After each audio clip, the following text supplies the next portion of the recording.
Hello, BookTube, and welcome back to your Daily Penguin. This is our waddle through my Penguin Classic collection, one book at a time, one author at a time, one era at a time, rather than the usual rat-a-tat-tat shelf tour. I was kind of thinking about doing that in 2019, but I ran out of time. I was doing a library tour anyway, and I ran out of time. And then the more I thought about it, the more I thought, no, these penguins should have a little more attention than that, because they mean more to me. That is the wall that I spend time at. Unlike every other wall, I love my biographies. I love my history. But when it comes time for me to do that typical bookworm thing of wandering over to a wall and just sort of being there with the books, consulting them, pulling them down, maybe rearranging them a little, it's this wall that I do that for. These books that have been my oldest friends, my oldest arguing partners. This is when I say that I love more or less the expanded elastic version of the canon, East and West. I really mean it. I really do mean it. I'm perfectly happy to read some new history. I'm less than perfectly happy to read some new work of contemporary fiction. But I am always overjoyed to go back to Thucydides or to go back to Flaubert. I'm always overjoyed to do that. So we are going through this book by book. And today we are in the Italian Renaissance, and today we are at a famous author. We are at Montaigne. And of course, when I mention Montaigne, you're all going to know what book I'm going to hold up, right? He's one of those authors. I'm, of course, going to hold up An Apology for Raymond Sebond. No, no, no. This isn't the book you're thinking of. You're thinking of this, the essays of Montaigne. And as right you should be. But this is the first thing that Montaigne published under his own name. This is his longest work by far, his longest essay. These things, the essays were written piecemeal. This is the longest one single work that he did. And I wanted to mention it first. It came out in 1569. And it doesn't get the attention that it deserves, mainly because it's too long to incorporate into this. This is a huge book. The complete Montaigne essays is a huge book. So you can't really include this. The most that's usually included in a complete Montaigne from An Apology for Raymond Sebond is the prologue to this work that Montaigne wrote. And I wanted to mention this first, not only because I'm very happy that Penguin Classics prints this, of course, but also because I wanted to talk about it a bit. This is an apology in the literary sense of an explanation of or defense of, rather than I think this person was wrong and I want your forgiveness for them. And the person that refers to, wrote a book well over 100 years before Montaigne translated this, called Natural Theology, that tries to reconcile the then very first glimmers of secular humanism, of the birth of the Renaissance, with Christianity, with the superstructure of Christianity. And it got Sebond into trouble. A misreading, a poor, ham-handed, heavy-handed reading of some of his initial comments about that reconciliation. That there's a book of nature and there's a book of faith, and that you can learn essential revelations about faith from the book of nature. The Catholic Church did not like that. The Catholic Church read that ham-handedly and thought, well, it sounds a lot like you're saying that divine revelation can come from someplace other than the Bible, and you absolutely cannot say that. You absolutely cannot say that, even though, of course, there's ample precedent, right? It wasn't the Bible that gave St. Paul his divine revelation. But anyway, Sebond's book was notorious, and it got onto the index of banned books, and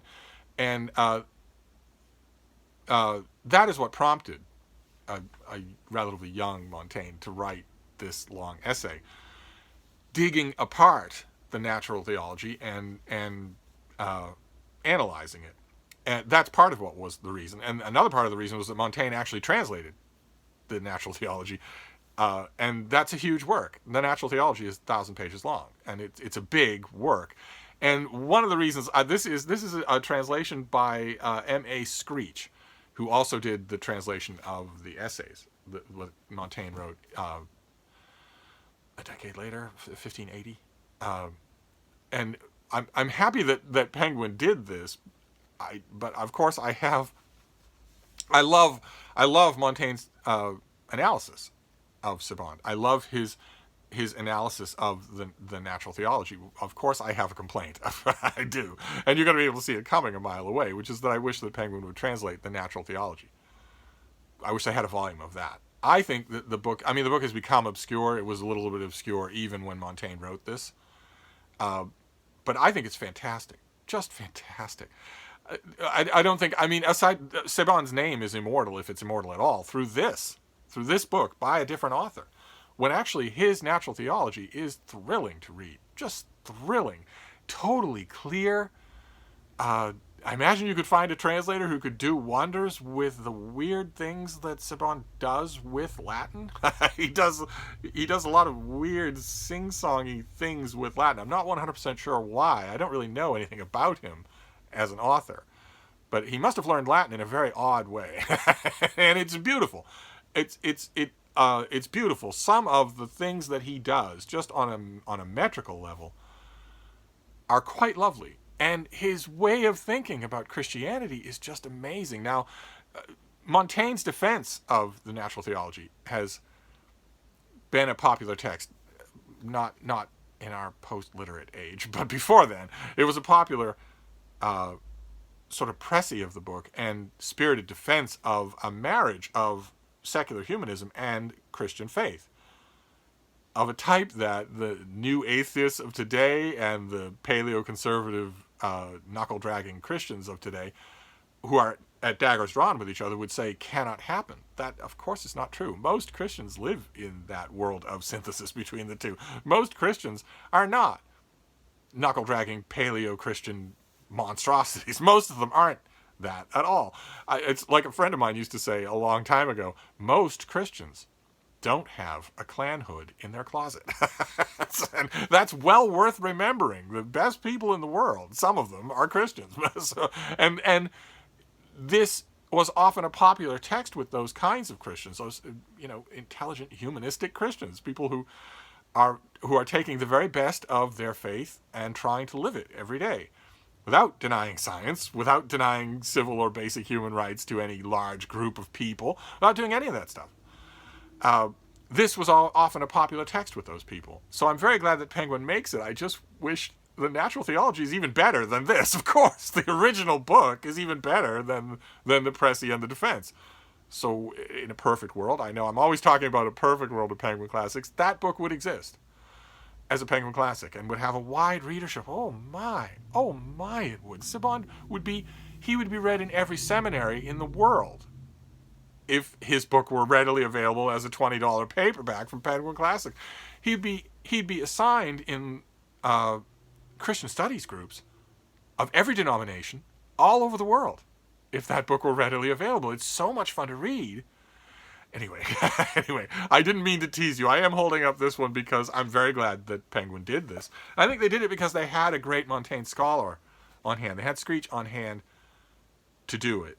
And they had his monumental translation of the essays. Of course, this book needs no introduction from me. It's hundreds and hundreds, thousands and thousands, millions and millions of little reflections from Montaigne on all kinds of subjects, on the nature of ignorance, on the nature of drunkenness versus enjoying wine, on the nature of gluttony, on what it's like to not get enough sleep, what it's like to have a terrible dream, a dream that unmans you, a dream that makes you feel completely vulnerable. And you wake up and you realize that you were just completely vulnerable. What it's like to read and love reading, what it's like to love solitude, but also love people. It's an incredible book. I'm not meaning to sound reluctant. It's an incredible book. It is an amazing anatomy of what it is to be human. And it has been prized as that for 500 years. So it's not like I'm saying anything new. This book I could praise to the skies and would be talking about something new to a lot of people. But most people have encountered Montaigne in some version or other. I think for a long time, Penguin did an abridgment. As why would you not, right? Because this book would scare people. I think a lot of publishers, I'm not sure that Penguin has, but a lot of publishers do an abridged version of the essays, not complete, just the really popular ones. I think that does a disservice. Montaigne is wandering through these subjects himself, personally. He is wandering through these subjects. So I'm not saying that there's a through narrative line, but there's definitely a person, a sensibility that is wandering through these things organically.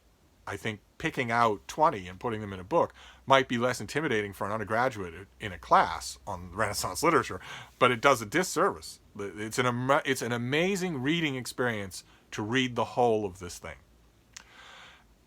And I like Screech's translation. He is trying to meet Montaigne halfway on a lot of the compromises that a translator would need to make here. Montaigne was very fond of Ciceronian periods. He was very fond of.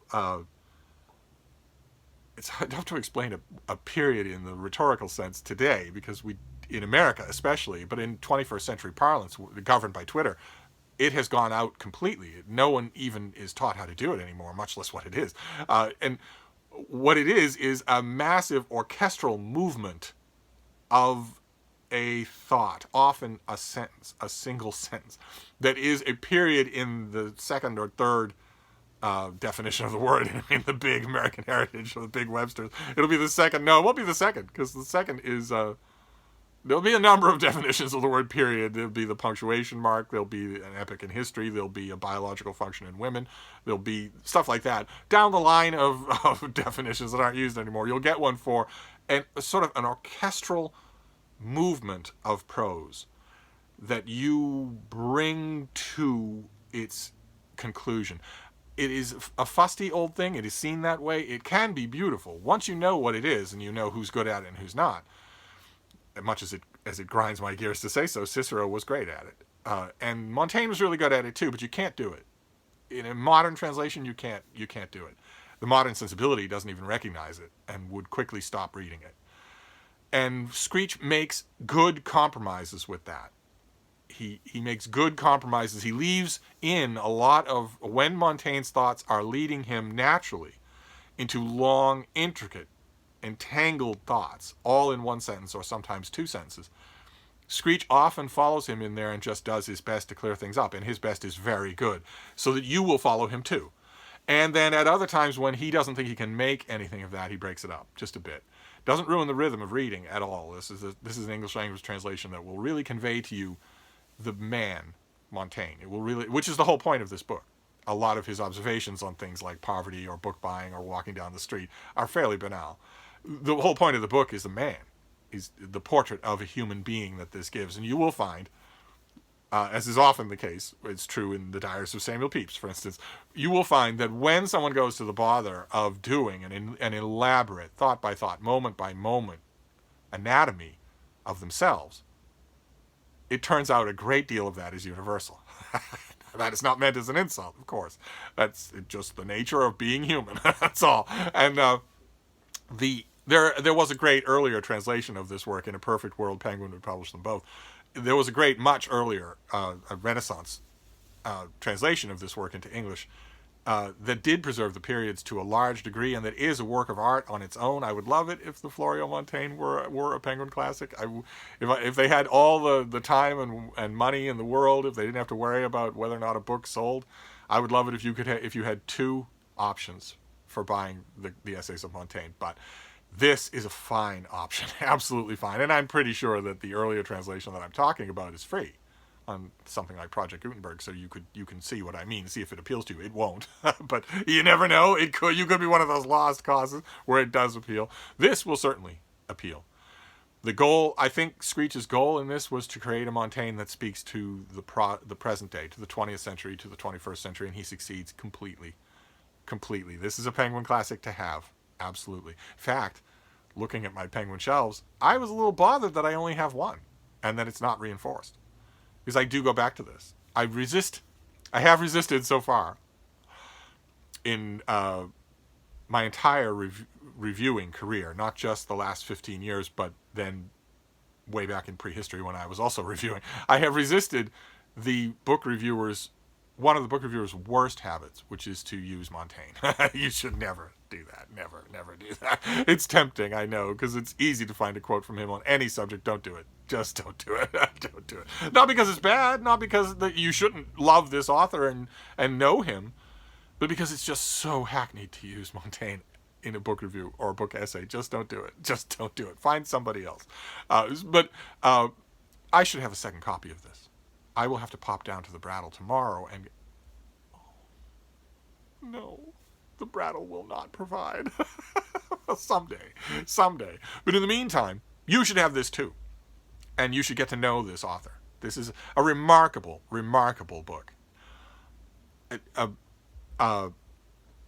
Just an EKG of being human, of all the kinds of contradictory thoughts and thoughts overruled by emotions. And it's a remarkable work of honesty, as well as being, for those of you who maybe don't want the touchy-feely kumbaya of internal honesty, it's also an incredible treasure trove of quotations. Montaigne wrote a lot of these things in his bookish study, his book-lined study, constantly doing what I described, going to his walls and ruminating with his authors. And as a result, oh my, it's a bookman's paradise in here, as well as being just a personal document. The element that I think gets missing, that gets lost in these things, is the personal element. A lot of people just think this is the prototypical essay collection. And essays, in at least before the 21st century, had a kind of formalistic air about them. I am now going to write an essay, and I will carefully structure it so that my identity shores up my theme and vice versa. And that is, nothing like that is happening in Montaigne. He is not doing that. He is organizing his things around, his pieces around subjects, but all with a naked kind of honesty that I don't often find in essays. And I'm not complaining, because what formal essays that really took off in the 19th century bring to the table is something very different from that naked honesty, but something every bit as valuable. Just amazing. Orchestrated in its own way. So I'm not knocking that at all. We will get to essay collections on this channel at some point. But anyway, that is your Penguin Classic for today. It's the works of Montaigne. It's not the complete works. We have an apology for Raymond Sebond, and the apology for Raymond Sebond is an amazing work. I would be hard pressed to believe that if you actually made yourself read it, especially if you're interested in theology. If you're interested in theology, you have to read it. But if you're interested in theology, I find it hard to believe that when you get done with that book, you won't want to read the natural theology of Raymond Sebond himself. That you won't want to read the book that's being discussed. I bet you would. And if you can, you should. Now that I think about it off the top of my head, I'm not 100% sure there is an English language translation. There must be. But Montaigne's translation, I'm sure, is available for free. But I'll have to look and see if there's an English language translation. So of course I hold this up because it's Montaigne, it's Penguin, and I recommend it. And then there's this, which, I mean, we have talked in this March of the Penguins of all kinds of calibers of books, right? There's been off the beaten path stuff. There's been the last poets of the Roman Empire stuff where it's of interest, sure. But it's not that particular kind of book that is not only necessary, but a kind of common property of human readers. Something like the Iliad or the Odyssey, and this is one of those books. So you should acquaint yourself with it. And I would argue, acquaint yourself with it in this volume. Don't mind my fustiness about earlier translations. This is a brilliant translation. So there you go, your Penguin Classic for today. Of course, apology for Raymond Sebond is a little bit off the beaten track, but the complete essays of Montaigne is a given. It is an absolute given, in the way that the complete plays of Shakespeare is a given. That's the kind of book I'm talking about here, the common property that we have, that you just, if you don't know this work, if you haven't acquainted yourself with what it's like, it's long since time that you did. So there is your Penguin for today. You've got two Montaigne. We are in the High Renaissance, of course, so we will see where we end up tomorrow. We'll see. I will be back then, and I'll wrap this up for now. Thank you, Book 2.